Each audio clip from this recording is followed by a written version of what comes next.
Assalamualaikum warahmatullahi wabarakatuh. Anak-anak, bagaimana kabar kalian hari ini? Alhamdulillah kita masih dipertemukan ya, mungkin dalam keadaan sehat walafiat, bukan mungkin, tapi mudah-mudahan kita semua dalam keadaan sehat walafiat, selalu ada dalam lindungan Allah Subhanahu wa Ta'ala serta maghfirahnya. Semoga kalian selalu diberikan umur yang panjang. Amin. Baik, untuk biar kalian tidak lupa, saya akan memperkenalkan ulang kembali rekan-rekan di samping saya. Silahkan untuk rekan saya. Hai, ketemu lagi dengan saya, Ibu Gunarjana. Ibu mengajar di kelas 11 TKRO dan di 11 FP. Ya, untuk saya mungkin ya belajar PKN di kelas 10 ya. Kemarin kalian sudah mendengarkan atau sudah melihat materi apa yang sudah disampaikan sama saya, bab 1 tentang nilai-nilai Pancasila ya, nilai-nilai Pancasila. Di dalam nilai Pancasila itu mungkin kalian sudah pada dengar ya, pada tahu di dalamnya ada sistem pembagian kekuasaan ya. Dan kedua, sekarang untuk pembagian kekuasaan ada dua, yaitu vertikal dan horizontal ya. Nah, selain dari pemberian kekuasaan, materi selanjutnya itu akan ada di dalam nilai-nilai Pancasila itu ada kedudukan dan fungsi ya, di dalam Kementerian Negara Republik Indonesia dan lembaga-lembaga pemerintah non kementerian. Itu jadi di sana materi-materi yang disampaikan dalam penilaian Pancasila ya, semua kita akan pelajari dan akan disampaikan nanti pas ya, kalau kita akan tetap muka ya, pasti kita akan tersampaikan, dijelaskan dan diperdalam lagi itu ya. Mungkin itu aja. Selain itu mungkin ada beberapa yang kalian harus kerjakan nanti di dalam materi ini, pasal-pasal ya. Kalian harus ingat pasal-pasal tentang nilai-nilai Pancasila ataupun hak-hak negara gitu ya, hak kewajiban warga negara. Mungkin di sana ada pasal-pasal yang harus kalian ketahui. Itu aja mungkin salah satu materi yang akan dijelaskan di pelajaran PKN kelas 10 ini ya, kelas 10 ini itu isinya ya, yang akan dibahas nanti di pelajaran PKN. Mungkin itu aja saja dari saya. Oke, baik anak-anak. Dan sebagian sedikit mungkin kemarin saya tidak sempat untuk menjelaskan lebih detail dan jelas lagi. Di sini saya akan sedikit menjelaskan, yaitu tentang konsep HAM, hak asasi manusia. Apa itu hak asasi manusia? Ingat, ada hak dan kewajiban. Hak itu yaitu yang dimiliki oleh manusia dari sejak lahir. Oleh karena itu, hak itu wajib untuk kita hormati. Kalian memiliki hak kalian masing-masing. Kalian berhak untuk melakukan sesuatu selama itu dalam hal yang positif. Contoh hak itu seperti apa? Nah, yang pertama misalkan hak ya, kalian memiliki hak untuk mendapatkan ilmu dari seorang guru. Nah, kewajiban guru itu seperti apa? Nah, kewajiban saya adalah menyampaikan ilmu yang saya berikan untuk kalian. Kalian berhak kan mendapatkan ilmu dari saya, dan kewajiban saya untuk membimbing kalian, membina kalian, mengarahkan kalian kepada jalan yang benar agar kalian menjadi orang-orang yang sukses. Pada hakikatnya kita di dunia ini sama-sama untuk belajar. Sebetulnya saya juga di sini masih belajar untuk mendalami materi PPKN, karena pada dasarnya saya bukan di PPKN, tapi saya harus bisa menjelaskan kepada kalian sehingga kalian bisa memahami dan mengerti di materi pelajaran saya. Untuk selanjutnya, contoh selanjutnya mungkin akan diberikan contoh oleh Ibu Gina Nurjana.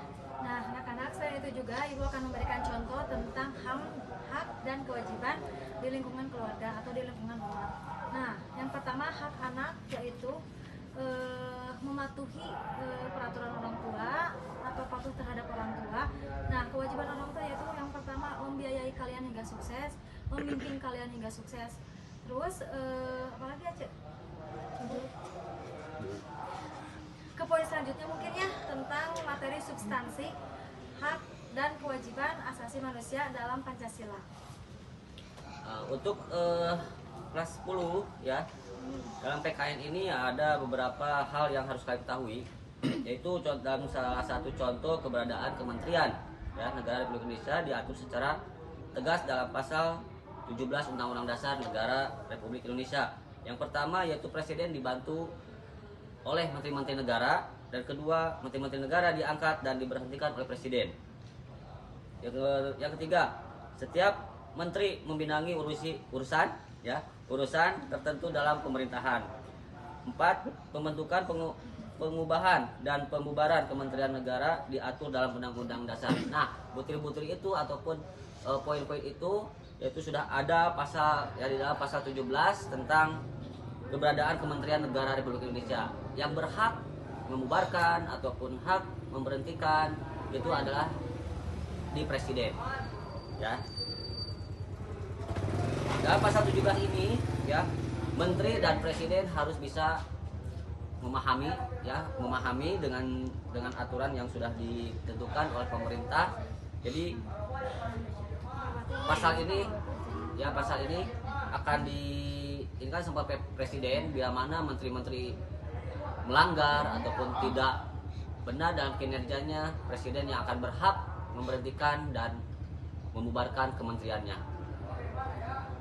Oke, selanjutnya saya akan membahas materi selanjutnya, yaitu tentang substansi hak asasi manusia. Apa sih itu pengertian dari substansi? Nah, substansi ini bersifat universal ya, yang artinya hak dan kewajiban asasi merupakan sesuatu yang dimiliki dan wajib dilakukan oleh setiap manusia di dunia tanpa membeda-bedakan. Maksudnya kita ini tidak harus membeda-bedakan bangsa, agama, ataupun ras maupun golongan ya.